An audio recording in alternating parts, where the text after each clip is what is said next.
The lunch trays on Farhold Station came in 6 colors. Sora always picked the blue one. Not because blue was her favorite. She picked it because the blue trays were kept at the far left end of the counter, and the far left end was the farthest point from where the other children lined up. Less time near others meant less time watching them step back, less time pretending not to notice. She carried her tray to the table in the corner and sat down. The table had 12 seats. Within 2 minutes, 11 of those seats were empty. The one Veldy boy who had sat across from her, before he saw who she was, picked up his tray quietly and moved without saying a word. He did not look mean about it. He just left. Sora unfolded her napkin. She placed her cup straight. She ate slowly. Her scales were pale silver blue, small and neat, the kind that caught the overhead lights and threw tiny soft reflections onto the table in front of her. She was small for a dragon, smaller than most people expected. Her wings, folded tight against her back, barely made a shape under her school tunic. Her claws were trimmed short. Her tail curled under the bench and stayed there out of the way as it always was. She had learned to make herself small a long time ago. Under the bench, tucked beside her bag, she kept a sketchbook with a worn green cover. She had filled 41 pages of it since arriving at Farhold 3 months ago. Every page had drawings of the other children, not portraits, scenes. The Veldy kids playing their clicking hands game in the far corner of the yard. The 2 Raven girls spinning tops on the observation ledge. A group of mixed-species children chasing each other around the water fountain during free hour, all of them laughing loud enough that she could hear it clearly from where she sat, watching from the window above. She had drawn the games carefully. She had tried to work out the rules from watching. She was usually almost right, but not quite. Sora finished her lunch. She folded the napkin. She picked up the blue tray. That was when the door to the lunch hall opened, and a boy walked in. He was human. She knew the shape of them: 2 arms, 2 legs, soft skin, no scales, no tail, no secondary eyelids. This one was small even for a human, with dark messy hair and a bag slung over one shoulder that was clearly too big for him. He stood in the doorway and looked around the hall the way people did when they were new, slowly, taking it all in, not embarrassed about it. His eyes moved across the room. They passed over the clustered tables in the middle, the noisy groups, the children who already knew each other. Then they landed on the corner table. On Sora. On the 11 empty seats around her. She waited. She was used to this part. The boy walked over and sat down directly next to her, not across from her, right next to her, the way you would sit next to a friend who had been saving you a spot. "Hi," he said. "I'm Ren. I just got here today. Is this table taken?" Sora looked at the 11 empty seats. She looked back at him.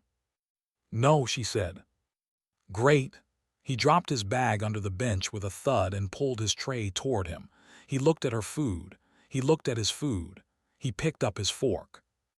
"What is that?" he asked, pointing at the round yellow item on her tray.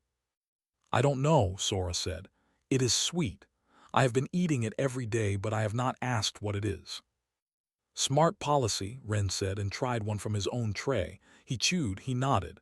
"Yeah, don't ask." Sora almost said something. She stopped herself. Ren ate. He did not watch her hands. He did not watch her teeth. He did not shift his weight toward the edge of his seat in that slow, quiet way that most people did when they realized what she was. He just ate his lunch and looked around the hall with the same easy curiosity he had walked in with. "Are most of those Veldy?" he asked, nodding toward the far table. "Yes," Sora said. "The ones in the middle are Raven. The tall ones near the window are Ashari."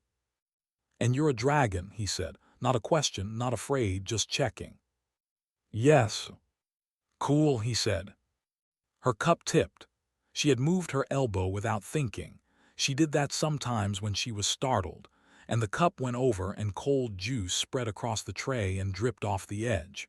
Sora went very still, the way she always did when she made a mistake in public, bracing. Ren grabbed his napkin and dropped it over the spill. He grabbed hers too. He mopped up the tray. He picked up her cup and set it back upright. Happens to me literally every meal, he said. I have the worst elbows. From the upper walkway above the hall, Counselor Orvo of the Veldi stood with his long, thin arms folded, watching the corner table. He watched for a long moment. Then he turned to the aide beside him. Find out which family that child came in with, he said quietly. The human. I want to speak with his parents. Below, at the corner table, Ren was explaining something about his old school on a station 2 systems over, talking with his hands, not noticing or not caring that every other table in the hall had gone slightly quiet around them. Sora sat with her hands in her lap and listened to every word. When the bell rang and Ren picked up his bag to go, he looked back at her over his shoulder. You'll be here tomorrow, he asked. She nodded. Good, he said and walked out. Sora sat at the empty table for a moment longer than she needed to. Then she reached under the bench and took out the green sketchbook. She turned to a new page. She started drawing. Nobody had ever told Sora that the observation ring was off-limits. Nobody had to. It was simply a place that other children avoided because she went there. It was the long, curved corridor on the outer edge of Farhold Station's middle level, with wide, low windows that looked out over the gas giant below and the stars beyond it. The floor was clean. The lights were dim and warm. There were no other students there between the end of morning lessons and the start of afternoon sessions. She had claimed it by being the only one who showed up. She was sitting cross-legged on the floor in front of the widest window, sketchbook open across her knees, when Ren found her the next day. She heard him coming. Humans were not quiet walkers. He came around the curve of the corridor, saw her, and sat down beside her on the floor without asking if the space was taken. He had apparently decided that this was just something he did now. What are you drawing? He asked. She almost closed the book. She had closed it for other people before, the few who had ever been close enough to ask, but she looked at Ren's face. He was just curious, the same way he had been curious about the yellow food. She turned the book so he could see. The page showed a group of children in a yard. The children were small and carefully drawn. They were arranged in 2 lines facing each other, with what looked like a woven cord stretched between them. Some of them were jumping. The Veldi jumping game, she said. I have been watching it for 2 months. I think the cord has to touch the ground on every 3rd beat or you lose a point. Ren looked at the drawing for a while. Actually, I think it is every 2nd beat, and you lose 2 points, not 1. Sora looked at him. My last station had a lot of Veldi kids, he said. I played it for a whole year. I was terrible, but I played. He flipped the page, another game, a spinning top contest between 2 Raven girls. He flipped again, the water fountain chase. He kept going slowly through page after page. Sora watched him look at her drawings of games she had never played. She counted 12 breaths. You have never played any of these, he said. It was not mean. He said it the way someone says a fact they are still working out what to do with. I'm not allowed to play physical games with other children, she said. She had said this sentence so many times that it came out flat and even, like something read off a card. Ren looked up, who said, Everyone, she said. He was quiet for a moment. He looked out the window at the gas giant. It was huge and slow and pale orange from this angle, with one dark storm eye turning in its upper band. Okay, he said. Then we make a game that doesn't need anyone else. Sora waited. He pointed out the window. Those are stars, he said. Yes, she said slowly. Pick 3. She pointed. 3 stars spread across the upper left of the window, 1 bright, 2 dim. That is a shape, Ren said. You get a point for every shape you can make with 3 stars. The shape has to have a name. Sora looked at the 3 she had picked. That is a bent tooth. 1 point for you. He picked 3 of his own. That is a boot. That does not look like a boot. It is a very bad boot, still a boot, 1 point for me. She looked at his 3 stars. She looked for a long time, against her own judgment. She could see the boot. It was a terrible boot. Fine, she said. They played for 20 minutes. Ren gave his shapes wild names: a sleeping fish, a broken chair, a sad hat. Sora's names were precise and geometric: an obtuse triangle, a narrow arc, a near right angle. Ren complained that her names were not really names. She told him an obtuse triangle was a perfectly good name. He told her she was playing the game wrong. She told him he had invented the game 4 minutes ago and there were no rules to play wrong.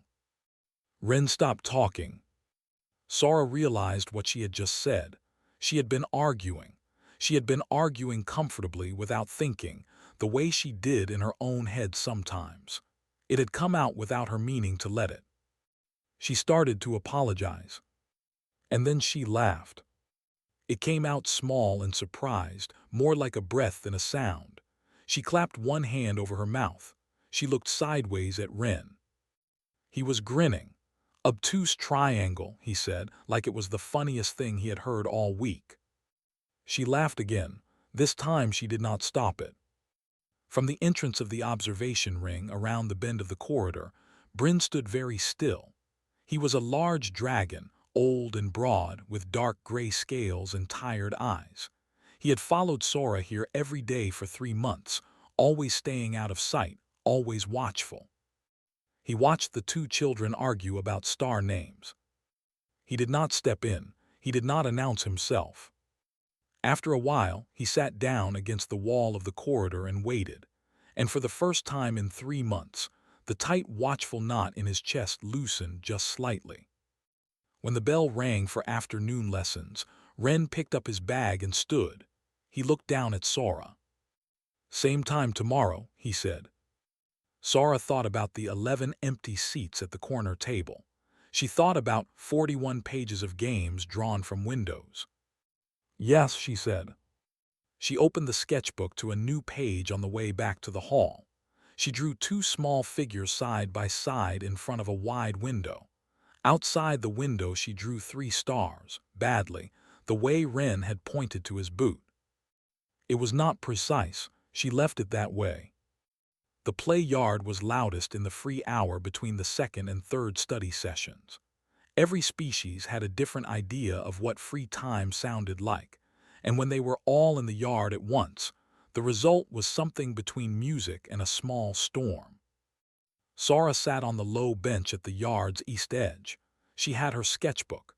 She was drawing the Veldy jumping game from a new angle. The afternoon light was better from here, and she could see the cord more clearly. She was not playing, she was watching. This was normal.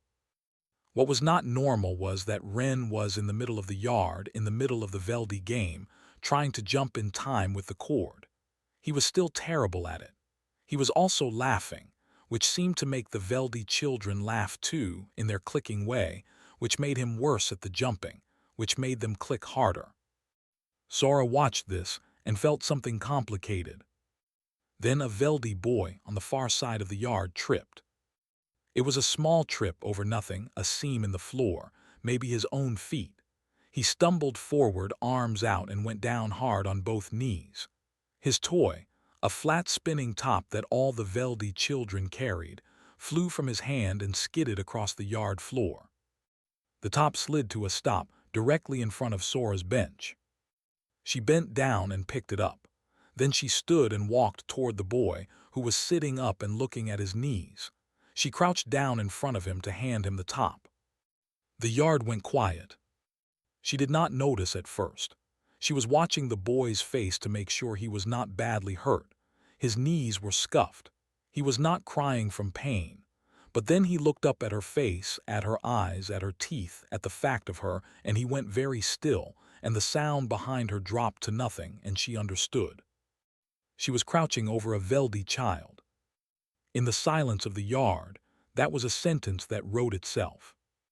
She stayed very still. She held the top out in one hand, carefully, her claws pointing away. She kept her face as calm as she could. The boy's eyes went wide and filled with tears. "Here," Ren said, appearing from nowhere at her side. He took the top from her hand, pressed it gently into the Veldy boy's palm, and reached out his other hand to help the boy up. Casual, easy, like he was just the next person who had walked past. "You all right? That floor is really uneven over here. I nearly went down twice." The boy blinked. He took Ren's hand. He stood. He was still watching Sara over Ren's shoulder. Sora straightened up and stepped back. She went back to her bench. She sat down. She did not pick up her sketchbook. The yard slowly came back to noise, not all the way, but enough. She knew even before it happened that reports would be filed. On Farhold, reports were always filed. There was a form for dragon-adjacent incidents, she had learned. It was not short. She was right. That evening, Bryn was called before the station council. Sara waited outside the chamber door on a hard bench in the corridor. She had sat on similar benches outside similar doors on 2 other stations before this one. She folded her hands. She waited. When the door opened, she heard Counselor Orvo's voice before she saw him. "The safety of the children on this station is not a matter of interpretation," he was saying. "The policy exists for good reason." Then she heard a voice she did not expect. "I would like the council to describe," Dara said, clear and even from inside the chamber, "what harmful action, specifically, the dragon child performed." There was a pause. "She approached a fallen child," Orvo said. "To return his toy," Dara said. "She retrieved the toy and carried it to the child who had dropped it. I would like that written into the record, please, exactly as it happened." Another pause, longer. "The motion is tabled," a different council voice said, "pending further review." It was not a victory. Sara knew the difference. Tabled meant they would return to it. It meant the form was still in someone's drawer. But when Dara walked out of the chamber and found Sara on the bench, she sat down beside her. She did not say anything grand. She just sat there for a moment, the way Ren sat next to people, like it was simply the obvious thing to do. Orvo came out a minute later. He stopped when he saw Sara on the bench. He looked at her for a long moment. He did not say anything. He walked away down the corridor. Ren arrived last, out of breath, bag bouncing, slightly too late to have been any help. He looked at his mother. He looked at Sora. "Did it work?" he said. "It is tabled," Sora said. "What does tabled mean?" "It means they stopped for now," she said. "It means they did not decide." Ren dropped down onto the bench next to her, out of breath. "That is not the same as losing," he said. "No," Sora agreed, "it is not." He pulled out a snack from his bag, 2 of the small yellow things from the lunch counter, and held one out to her. She took it. They sat in the corridor outside the council chamber and ate them. Neither of them asked what it was. The fault warning appeared on the maintenance panel at the end of Corridor 7 at exactly 14 minutes past the second bell. A pressurization error, a seal failure in the sublevel joining 2 wings of the station. Standard protocol engaged without asking permission. Heavy doors dropped on both ends of the corridor, locked, and the section sealed itself off from the rest of Farhold to contain any atmosphere breach. There was no atmosphere breach. The seal failure was minor, the kind that got repaired in an hour. The problem was what was inside the sealed corridor when the doors came down. 8 children. Sara and Ren had been cutting through the corridor after a study session. So had 6 others, 3 Veldy children, and a young Ashari girl who had been walking 2 steps behind her older brother right up until the doors dropped between them. The Ashari girl, whose name was Feli, began to cry immediately. She was the youngest, maybe 6 years old by human count, and she could not understand why the door had come down. 2 of the Veldy children were Dav and Sellaz, the same age as Ren. The third was a younger one, a boy named Ori, the smallest in the group. He was also the one who had been in the yard the day before, the one Sara had crouched in front of with the spinning top. Dav and Sellers backed against the far wall when they saw that Sora was also trapped inside. Ori pressed himself between them. Sora counted 8 children. A sealed corridor rated for 4 adults or 6 children. The recycler was already blinking. It had not been serviced recently enough. They had time, but not unlimited time, and thin air made small bodies go cold fast. Ren had already done the same math. "Okay," he said. And he said it in a voice Sora had not heard from him before. Not loud, not scared, just very clear. "Everyone sit down and breathe slowly. We are going to be fine. Slow breaths use less air and they help you stay warm. Sora, what's our time?" Sora looked at the recycler readout. Adults come 8 minutes after the alarm, 7 now. "Good, Feli, right?" He crouched in front of the Ashari girl. She looked at him through tears. "Your brother is on the other side of that door right now telling every adult he can find where you are. He is louder than you think. I promise." Feli hiccuped. She sat down. Ori, the small Veldy boy, had gone a gray-pale color that Sora recognized. Cold shock, starting early. He was very thin, and the temperature in the corridor had already dropped 2 degrees. Sora knelt on the floor near him. She kept her hands visible. She kept her voice low. "Ori," she said. He looked at her. He was shaking slightly. "I run warm," she said. "I can keep you warmer than the floor, but only if you say yes." He looked at her claws. He looked at her wings. She held her hands open and stayed still. He did not speak, but he nodded. She folded her wings around him slowly, like closing a door gently. Not tight, just enough.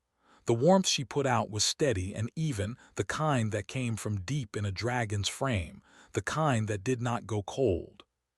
Ori stopped shaking within a minute. Ren had moved to Feli and the other 2 Veldy children. He was talking. He was not saying anything remarkable, just a story about a time he had gotten locked in a storage bay on his old station for 3 hours and eaten 6 days' worth of emergency rations, and been found asleep on a pallet of engine parts.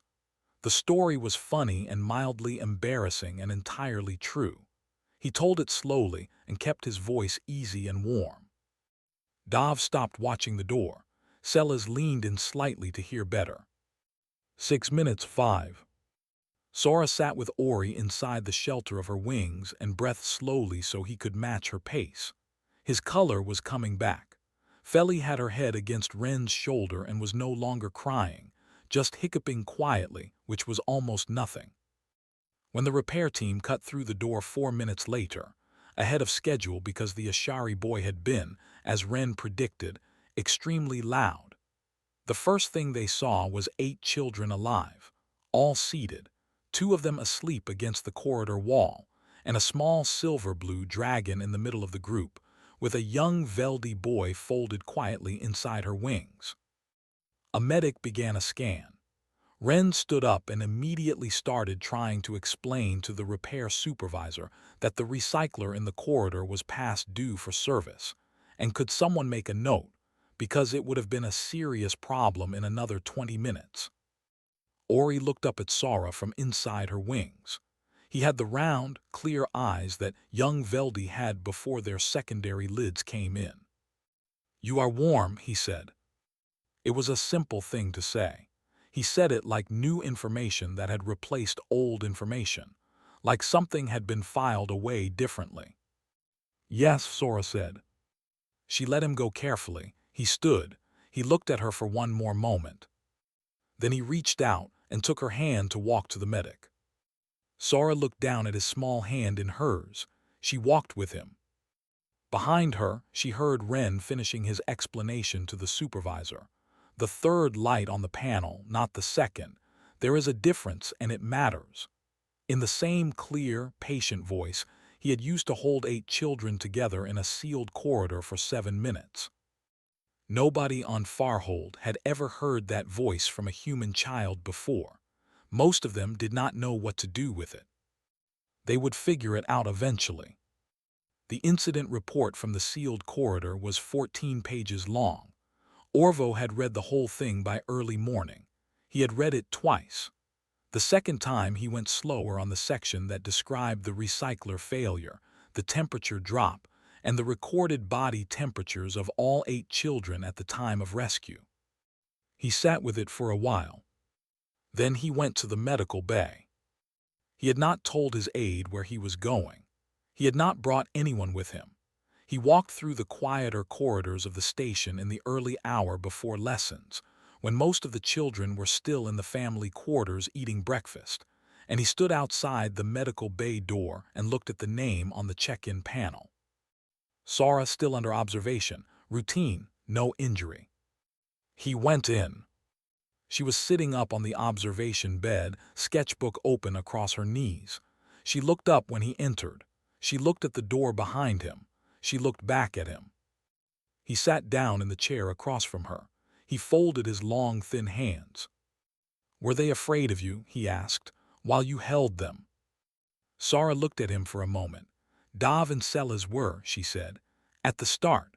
Ori was afraid and then he was cold and cold was worse, so he let me help. And after they were just tired," she said. "And Ren was talking, so they listened to that." Orvo was quiet. He looked at his hands. "Did it bother you," he said, "that they were afraid?" The question seemed to surprise her. She looked down at the sketchbook. "It always does," she said. Bryn, who had been sitting in the far corner of the room where Orvo had not noticed him, said nothing. He was very still.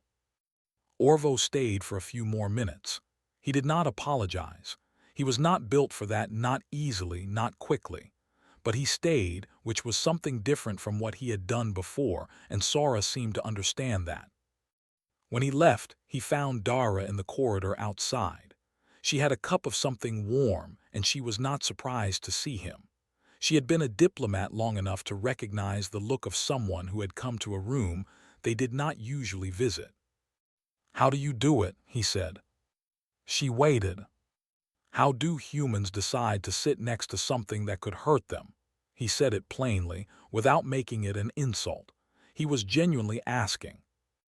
Dara thought for a moment. "We had to learn," she said. "A long time ago, long before we had ships or stations. We had to learn that being afraid of something does not make you right about it.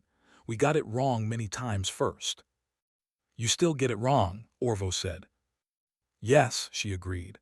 "But Ren is 8 years old and he has watched his whole life. Children learn what they see done." Orvo looked at the door to the medical bay. He did not say anything else. He walked back toward his offices. That afternoon, Sara returned to the hall. She took her blue tray. She went to the corner table. She sat down. The table filled the way it always did, not with her but away from her. The usual. She opened her sketchbook and waited for Ren. But before Ren arrived, Ori came into the hall with his tray. He stood at the end of the counter and looked at the room. Then he looked at the corner table. Then he walked across the hall and sat down. Not next to her. 3 seats away, which was closer than the other end but not close. He put his tray down and started eating. He did not say anything. He did not look at her. But he was there. A minute later, Dav and Sellers came in. They looked at Ori. They sat 2 seats behind him, still not near, but not at the far tables either. Ren arrived last, sliding in next to Sara with his bag hitting the bench the way it always did. He looked at the table. He looked at Ori. He looked at Sara. He said nothing. He started eating. Sara turned to a new page in her sketchbook. She drew the table. She drew the 12 seats. She drew the figures, Ren next to her, Ori down the table, Dav and Sellers behind him. She left many seats empty because they were empty.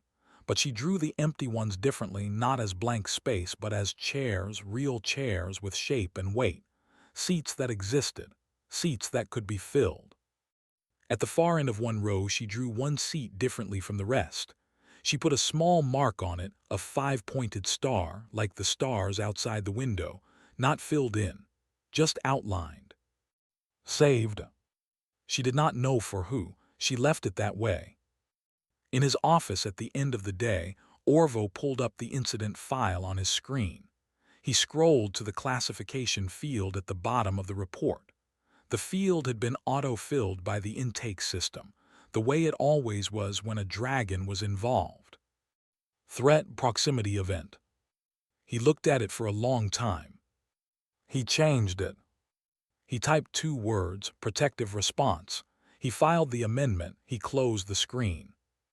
His aide knocked and entered and asked if there was anything else before the end of the shift. No, Orvo said, that is all.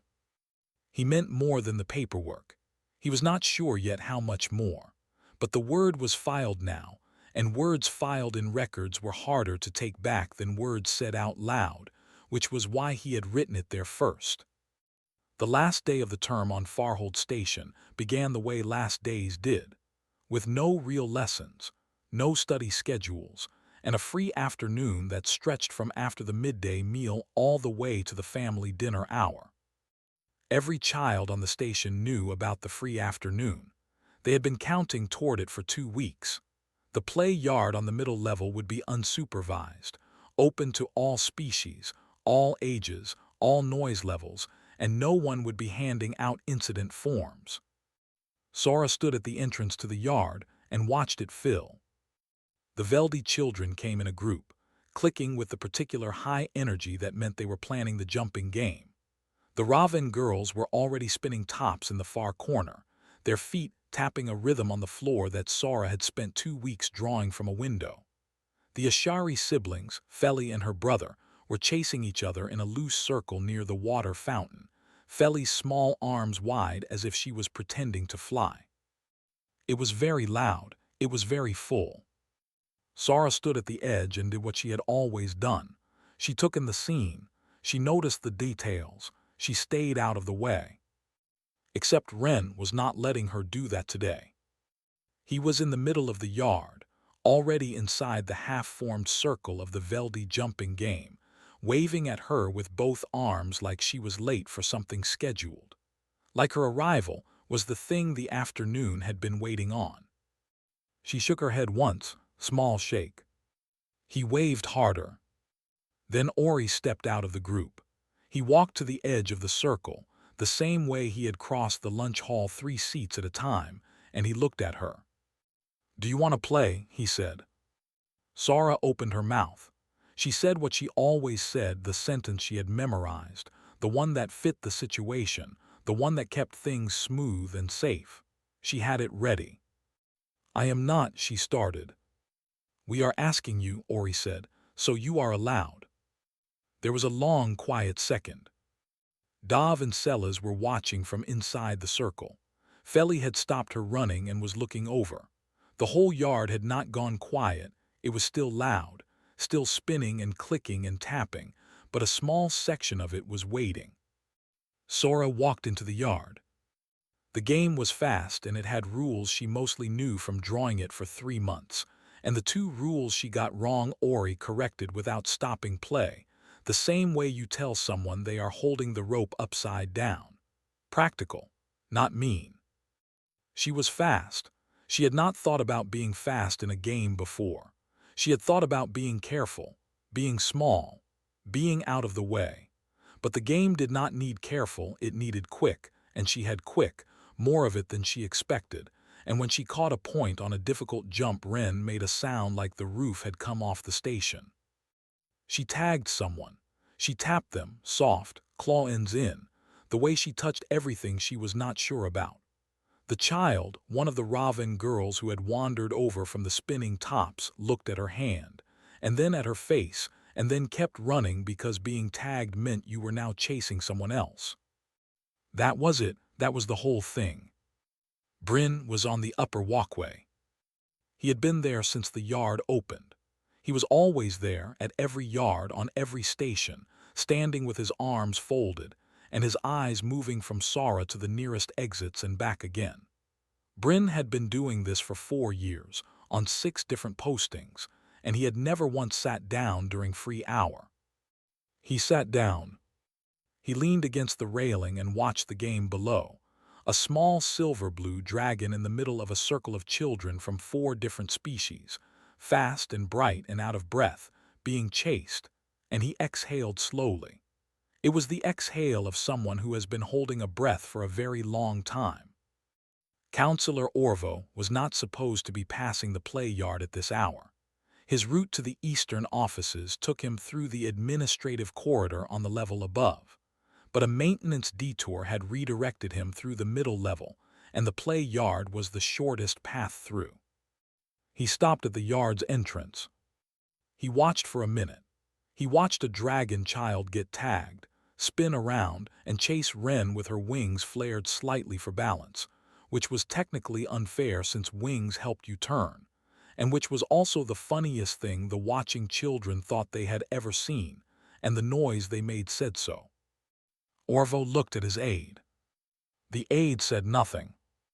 Orvo walked on. He did not file a report. He did not add an amendment.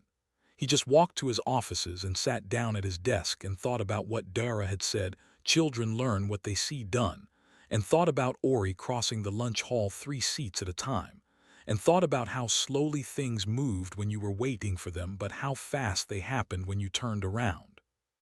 In the yard, the game wound down as the evening lights began their cycle, soft gold warming across the dome above, the gas giant going deep amber in the windows, stars appearing one by one in the places between.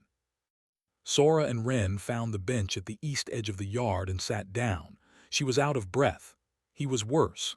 They sat in comfortable silence for a while. Sora reached into her bag and took out the green sketchbook. She turned to the last empty page. She had been saving it, though she had not known what for until now. She drew the yard. She drew all of it, the spinning tops, the water fountain, the jumping cord, the wide dome with its light. She drew the children, all the shapes and sizes of them, Veldy and Raven and Ashari, and she drew herself in the middle of it. Not at the edge, not at a window. In the middle, surrounded by movement and noise and the ordinary mess of a free afternoon. She drew herself in the center. Ren looked at the drawing for a long time. "That is a good drawing," he said. Sora looked at it. She looked at the figure in the center, herself, small and silver blue, wings half spread for a turn. "Yes," she said, "it is." Above them, the dome shifted to its evening color, deep blue at the edges, soft at the middle, the stars coming through one by one.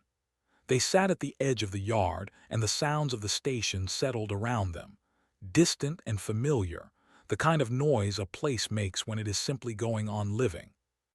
Sora turned back one page in the sketchbook, the table drawing, the 12 seats, the empty chairs drawn with shape and weight, the small outlined star at the far end of the row. She picked up her pen. She filled it in.